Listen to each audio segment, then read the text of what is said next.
क्यों नहीं बन पा रहा है बाबा साहेब अम्बेडकर के सपनों का भारत? राजनेता बाबा साहेब डॉक्टर भीमराव अम्बेडकर को पूज्यनीय तो बताएंगे पर उनके विचारों को नहीं अपनाएंगे। वे बाबा साहेब का चित्र लगाएंगे, उस पर माल्यार्पण करेंगे, उसके आगे नतमस्तक भी होंगे, पर उनके विचारों पर नहीं चलेंगे। आज बाबा साहेब भीमराव अम्बेडकर के महापरिनिर्वाण दिवस पर राजनेता उनका गुणगान कर रहे हैं, महिमा मंडन कर रहे हैं। पर मुझे याद आ रहा है फिरोजाबाद मेडिकल कॉलेज का MBBS का वह 21 वर्षीय दलित छात्र शैलेंद्र कुमार, जिसे आत्महत्या करने के लिए मजबूर किया गया।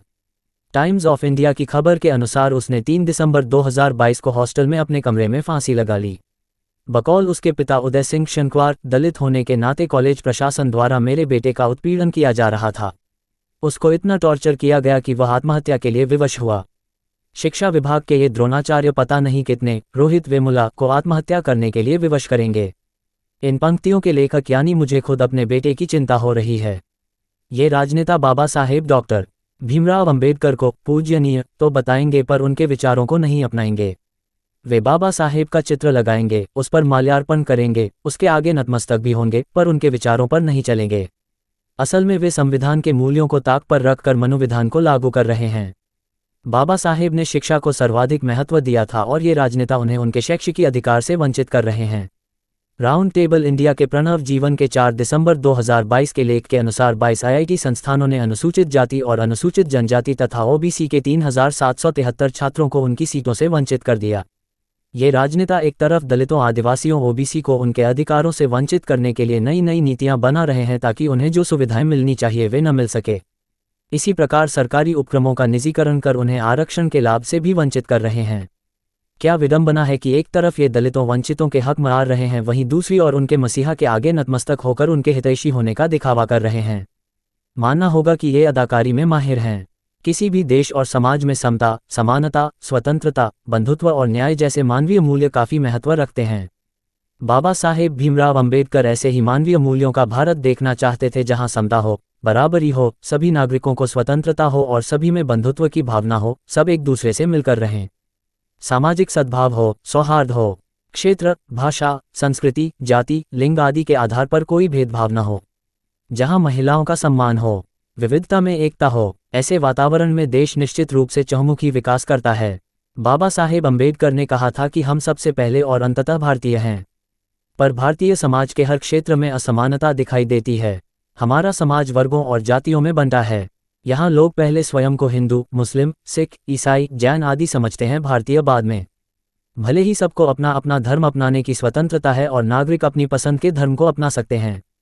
हमारा देश धर्मनिरपेक्ष है, पर लोग अपने अपने धर्म को सर्वश्रेष्ठ मानते हैं और धर्म के नाम पर हिंसा करने से भी बाज नहीं आते।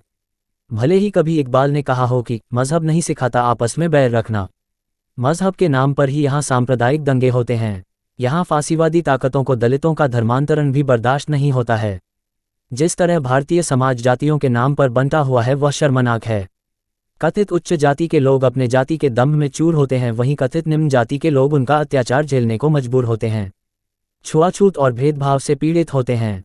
इसीलिए बाबा साहेब अम्बेडकर ने जाति के विनाश की बात कही थी। पर स्वयं को बाबा साहेब का भक्त बताने वाले गुजरात को देखें, जहां हॉस्टल भी जाति के नाम पर बने हैं। वहां कथित उच्च कही जाने वाले पटेल पाटीदार जाति का वर्चस्व सर्वत्र दिखाई देता है। जाति समाज के कण कण में व्याप्त है। जहां तक आर्थिक स्थिति की बात है, भारतीय समाज में आर्थिक असमानता अपने विकराल रूप में है। वैश्विक असमानता रिपोर्ट के मुताबिक 10% भारतीय आबादी के पास कुल राष्ट्रीय आय का 57% हिस्सा है। इन 10% में भी 1% के पास 22% हिस्सा है। वहीं निचली 50% आबादी के पास केवल 13% हिस्सा रहा। आबादी के पास केवल 13% हिस्सा रहा। नीति आयोग की गरीबी सूचकांक MPI रिपोर्ट के अनुसार यूपी, बिहार और मध्य प्रदेश के संयुक्त 10 जिलों में अन्य राज्यों के मुकाबले बेहद गरीबी है। खासकर यूपी के 3 जिलों की 70% आबादी बेहद गरीबी में जीवनयापन कर रही है। ये पहली MPI रिपोर्ट है।